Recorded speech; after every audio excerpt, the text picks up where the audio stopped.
আসসালামু আলাইকুম ফ্রেন্ড, আজকে আমরা বানাবো ছোলে ভাটুরে।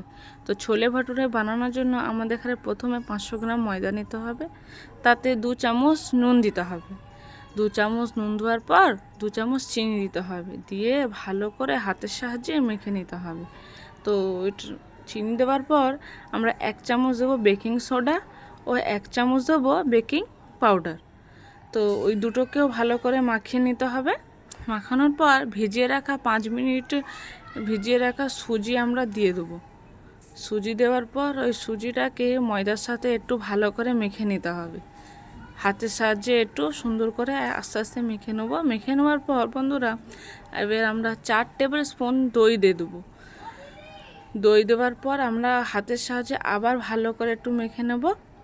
মেখে নেওয়ার পর এবার অল্প অল্প করে একটু জল দেবো। জল দেওয়ার পর আমরা আস্তে আস্তে হাতের সাহায্যে ডোটা মাখিয়ে নেব। ডোটা মাখতে মাখতে বন্ধুরা, আমার ডোটা এরকম হয়ে গেছে। তো ডোটা ভালো করে মেখে সাইডে রাখবো। তারপরে একটা নিচে প্ল্যাটফর্মে এটাকে ভালো করে একটু কাপড় যেমন কাচড়ায় তেমন কাচড়াতে হবে, আর ভালো করে হাতের সাহায্যে চেপে চেপে মেখে নিতে হবে। কারণ ভালো করে মাখিয়ে নিলে আমাদের ভাটুরেটা খুবই ক্রিস্পি ও খুবই সফট হবে। তো এরকম করে মেখে নেবে। তারপর আমি 5 মিনিট মেখে নেওয়ার পর আমার এরকম হয়ে গেছে ডোটা। তারপরে একটু তেল দেবো। তেল দিয়ে এবার ভালো করে মাসাজ করে নেবো ময়দাটাকে হাতের সাহায্যে ভালো করে মাসাজ করে। এই তো আমার মাখানোর তো হয়ে গেছে। এবার এবার ওই বাউলটায় একটু আমরা বেশি করে তেল দেব। তেলটা দিয়ে ওই বাউলটায় মাখিয়ে নিয়ে ওই ডোটাকে আমরা ওতে ঢেলে দেবো। দিয়ে ভালো করে ঘুরে ঘুরে দুপাশটায় আমরা ময়দাটায় তেল দিয়ে দেবো। দিয়ে এবার আমরা ওইটাকে চাপা দিয়ে 2 ঘন্টার জন্য রেস্টে রেখে দেবো। তো রেস্টে রাখার পর এবার আমরা যতক্ষণ আমাদের রেস্ট হচ্ছে ততক্ষণ আমরা একটু ছোলেটা বানিয়ে নিই। তো ছোলে আমার রাত্রেবেলায় ভিজানো ছিল, তো পরের দিনে বানাচ্ছি। তো তাতে আমরা ওকে আমরা সিদ্ধ করে নেব। তার জন্য গরম মশলা আর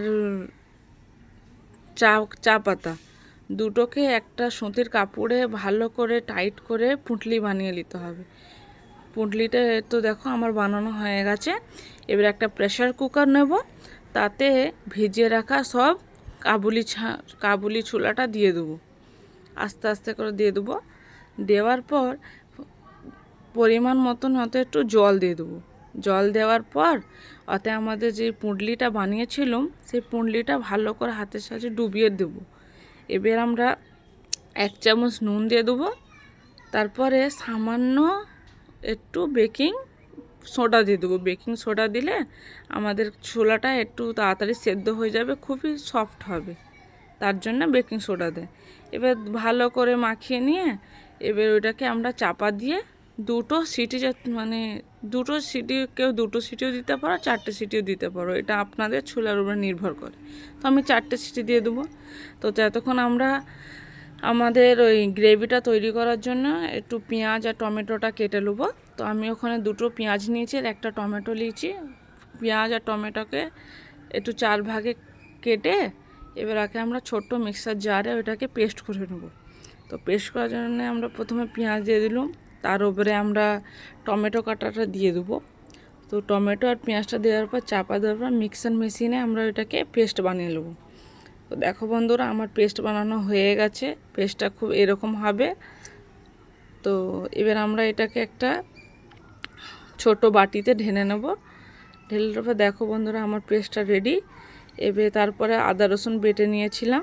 তো এবার দেখো এখানে আছে টমেটো, পেঁয়াজ বাটা, আদা রসুন বাটা ও পেঁয়াজ।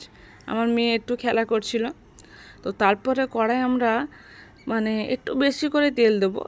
দিয়ে তেলটা গরম হয়ে গেলে আমরা ওতে জিরে দিয়ে দেবো। জিরাটা যখন চটপট করবে তখন আমরা কেটে রাখা পেঁয়াজ দিয়ে দেবো। কেটে রাখা পেঁয়াজ দেওয়ার পর পেঁয়াজটা যখন হালকা সফট হয়ে যাবে তো তখন আমরা দেখো বন্ধুরা, আমার পেঁয়াজটা সফট হয়ে গেছে। এবার আমরা এই পর্যায়ে আদা রসুন বাটা একটু দিয়ে দেবো।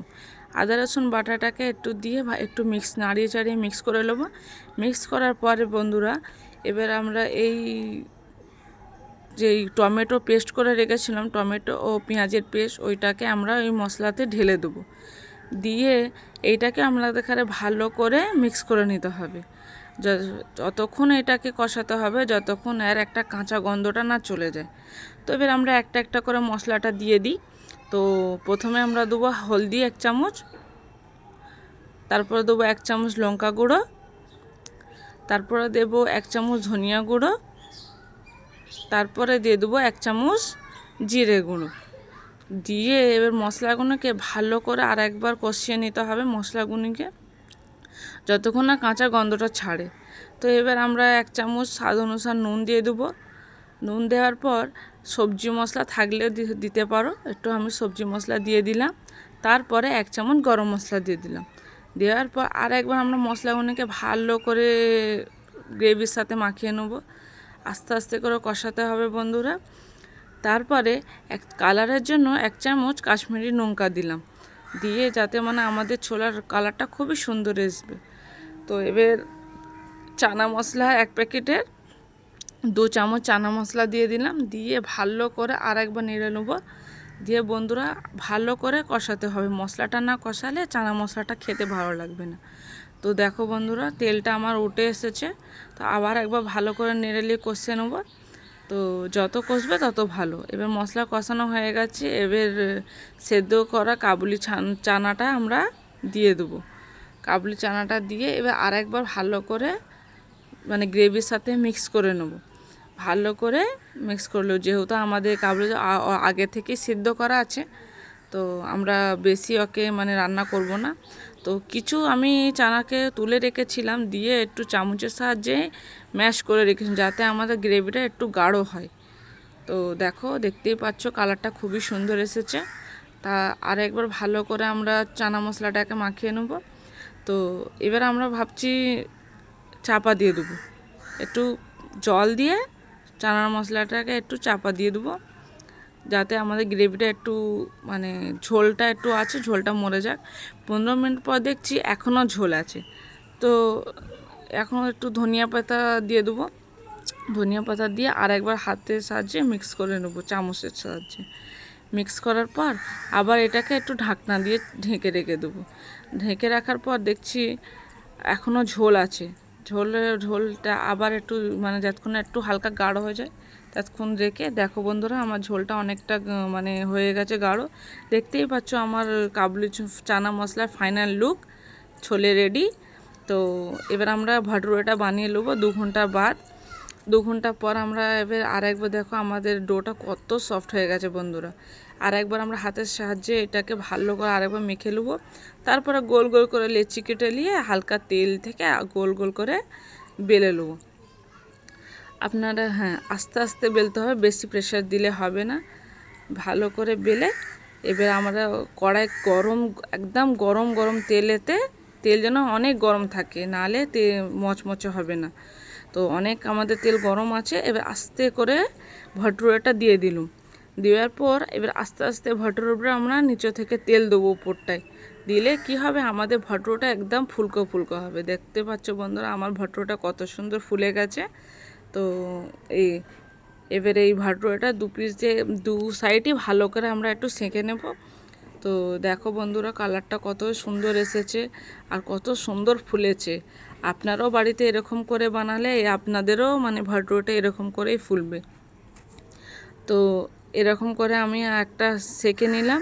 তারপরে বন্ধুরা আপনাদের দেখানোর জন্য আমি আর একটা ভটুরাটা মানে তেলে ফ্রাই করে নেব। তো একটা তুলে রাখলাম, আবারও আর একটা তেলে ছেড়ে দিলাম। তো বন্ধুরা ওইটার মতন এটাও আর একবার ফুলবে।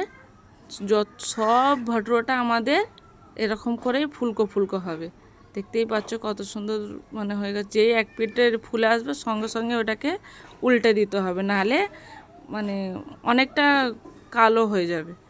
তার জন্য দেখো এবারে আমরা এই পাশটা উল্টে নেব। দেখো বন্ধুরা কালারটা খুবই সুন্দর এসেছে, যতটা খেতে ক্রিস্পি হবে ততটাই সফট হবে। আর একবার বাড়িতে এরকম করে বানিয়ে দেখবেন, খুবই ভালো লাগে। তো এবার আমরা সার্ভ করে নেব আমাদের ছোলের সাথে।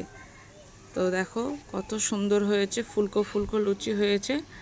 তাহলে আপনারাও বানাবে। দেখো বন্ধুরা, একদম দিল্লি স্টাইল ছোলে ভাটুরে আমাদের রেডি। ভিডিওটি ভালো লাগলে অবশ্যই লাইক কমেন্ট করবে।